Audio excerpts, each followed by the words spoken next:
ایک چھپا ہوا غیر مسلم ہے، ظاہراً مسلمان ہے، جو بوٹ لیکر ہے.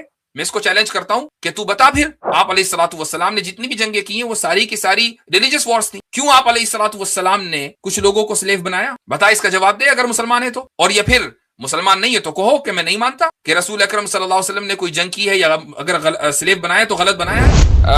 میں اس موضوع پر ویسے بات تو نہیں کرنا چاہ رہا تھا، لیکن ابھی ایک صاحب نے مجھے واٹس ایپ میسج بھیجا اور کہا کہ اس پر بھی بات ہو جائے. جب سب کی خبر لے رہے ہیں تو اس کی بھی لے لیں. تو الگ سے انشاءاللہ ہم یہ کلپ کاٹ کر بھی ڈال دیں گے. ایک چھپا ہوا غیر مسلم ہے، ظاہراً مسلمان ہے، لیکن اس کی باتوں سے مجھے ایسا لگتا ہے کہ شاید اس کا اسلام سے دور دور کوئی تعلق نہیں ہے. شاید کہہ رہا ہوں، میں کسی کی تکفیر نہیں کر رہا ہوں. یہ وہ آدمی ہے کہ جس نے سوائے زندگی میں بوٹ پالش کرنے کے اور کچھ نہیں کیا. سعودی عرب سے کھتیڑا گیا، اس کے بعد بوٹ پالشنگ یہاں شروع کر دی. اس نے میری ایک ویڈیو کاٹی ہے، اور کمال کی بات یہ ہے کہ اس ویڈیو میں جو الفاظ میں استعمال کر رہا ہوں اس کی طرف بھی توجہ نہیں دی، یعنی کاٹا بھی سلیقے سے کاٹتا بھائی. تو اس پہ ایک کیپشن لگایا اس نے. اس بندے کا نام ہے تنویر ضحاک. آج کل یہ بہت زیادہ چینلوں کے اوپر آتا ہے بوٹ پالشنگ. آبویسلی جس کا پیشہ ہو تو وہ تو کرے گا. اس نے ایک کیپشن لگایا، اف مسلم اینڈ کافر کنٹری فائٹ، ایگزامپل خود دیا ورس انڈیا ورسز پاکستان. اب یہ خود ایڈ کیا اس نے، میں نے ایڈ نہیں کیا. Versus India versus Pakistan. اب میجر پنشمنٹ کیا ہوگی؟ Killing non Muslims. اور مائنر پنشمنٹ کیا ہوگی؟ Enslaving non Muslims. خود ہی لکھ رہا ہے. اس کے بعد کہہ رہا ہے views of U S based Mufti Yasir Nadeem Alwajidi who recently participated in Javed Akhtar versus Mufti Shamail debate. اور اس نے میری ایک ویڈیو کلپ چلائی ہے. یہاں پر امریکہ میں ایک آرگنائزیشن ہے اسلامک اویسز، تو وہاں پر میں نے پوڈ کاسٹ کیا تھا. اس کا نہ انڈیا سے کوئی تعلق نہ امریکہ سے کوئی تعلق.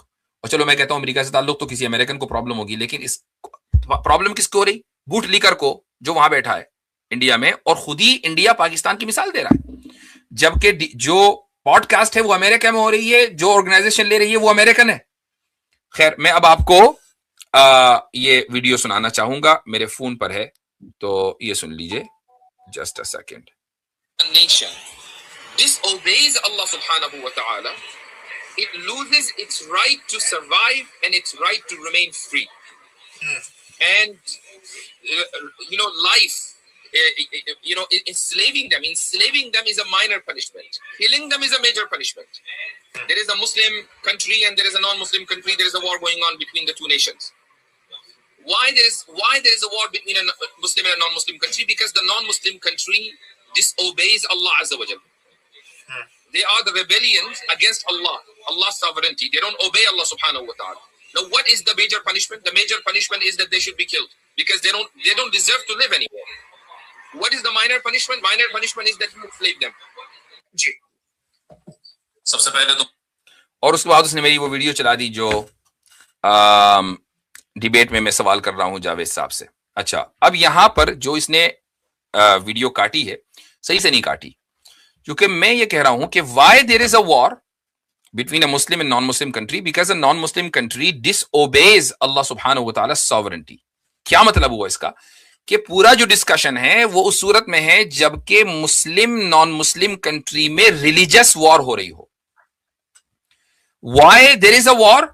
Because the non Muslim country disobeys the sovereignty of Allah. India اور پاکستان میں آج تک کوئی ریلیجس وار ہوئی ہے؟ یہ جیو پولیٹیکل وارز ہیں. اس کا سلیوری سے کیا لینے دینا بھائی؟ ماڈرن ایرا میں آلموسٹ 99% جو وارز ہیں وہ جیو پولیٹیکل ہیں. ان کا تعلق جیوگرافی سے، ان کا تعلق پالیٹکس سے، ان کا تعلق ایکسپینشنزم سے، ان کا تعلق ان سے. اس کا سلیوری سے کوئی لینے دینا ہی نہیں. اسی ویڈیو میں واضح انداز سے کہہ رہا ہوں کہ بھائی جو وار ہو رہی ہے وہ اس لیے ہو رہی ہے اگر کہ مسلم کنٹری نان مسلم کنٹری نے ریبیلین کیا ہے خدا کے خلاف. تو اب یہ ہم نے ایک اسکوپ سیٹ کر دیا، یہ اسکوپ ہے ریلیجس وار کا. مجھے کوئی بتا دے کہ انڈیا میں یا پاکستان میں اگر کوئی کریڈیبل اسکالر ہے، کم سے کم ہم تو اس بات کو نہیں مانتے جتنی بھی وار ہوئی ہو، 65 کی ہوئی، 72 کی ہوئی ہو، 74 کی ہوئی ہو، واٹ ایور، یہ ساری کے ساری جیو پولیٹیکل مسائل ہیں، اور ان جیو پولیٹیکل مسائل میں ہم تھیولوجی کو نہیں گھساتے ہیں. یہ جو بوٹ لیکرز ہوتے ہیں ان کا کام یہ ہوتا ہے کہ بھائی میں یہاں سے یہ کلپ چلاؤں گا اور یہ چل جائے گی اور ہم فلاں آدمی کو بدنام کر دیں گے کہ دیکھو مسلمان کیا سوچتے ہیں. اب اس میں نہ کہیں انڈیا کا لفظ ہے نہ کوئی پاکستان کا لفظ ہے. ہاں میں یہ کہہ رہا ہوتا تو آپ یہ کہتے ضرور. نہ کسی بھی ایک بھی ملک کا ذکر نہیں ہے، سمپلی ایک تھیولوجیکل ایشو کو ایڈریس کیا جا رہا ہے جو ریلیجس وارز ہیں ان کے کانٹیکسٹ میں. ورنہ ریلیجس وار مہا بھارت ہے. کیا مہا بھارت کے اصول کو آپ انڈیا پاکستان کے درمیان یا دنیا میں کہیں بھی اب جنگ ہو رہی ہو اس میں اپلائی کریں گے؟ نہیں کریں گے، کیونکہ وہ ریلیجس وار ہے یا جیو پولیٹیکل وار ہے. اسی طریقے سے اسلام میں جہاں وار کا کانسیپٹ آیا ہے وہ ریلیجس کانسیپٹ میں آیا ہے.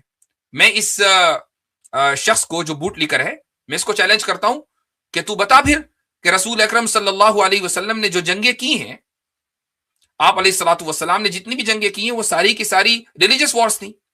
کیوں آپ علیہ الصلوۃ والسلام نے کچھ لوگوں کو سلیو بنایا؟ بتا، اس کا جواب دے اگر مسلمان ہے تو. اور یا پھر مسلمان نہیں ہے تو کہو کہ میں نہیں مانتا کہ رسول اکرم صلی اللہ علیہ وسلم نے کوئی جنگ کی ہے یا اگر سلیو بنایا تو غلط بنایا ہے. کہو کھڑے ہو کر. تو پھر ہم زیادہ یعنی مسلمانوں کو یہ توقع ختم ہو جائے گی نا. پھر ان لوگوں سے پتہ چل جائے گا کہ بھئی یہ تو اب مسلمان ہی نہیں ہے، تو ٹھیک ہے جو بکواس کرنی ہے کرے. تو رسول اکرم صلی اللہ علیہ وسلم نے ریلیجس وارز میں سب سے پہلے ریلیجس وار کیوں کی، اور کی تو انسلیو کیوں کیا، اور جو مخالفین تھے ان کو کیوں مارا؟ اس کا جواب دے دو اسلام کی روشنی میں. تو بات یہ ہے کہ جو جیسی بات ہے اس کو ویسے ہی رکھنا چاہیے. اس طرح کے الٹے سیدھے پروپیگنڈے اب پرانی بات ہو چکی ہے. ٹھیک ہے، اور کم سے کم انشاءاللہ آپ میرے خلاف پروپیگنڈا نہیں کر پائیں گے باذن اللہ تعالی. میں الحمدللہ مضبوط انداز سے اصول اور ضوابط کی روشنی میں بات کرتا ہوں، فیلڈنگ سیٹ کر کے بات کرتا ہوں بھائی صاحب.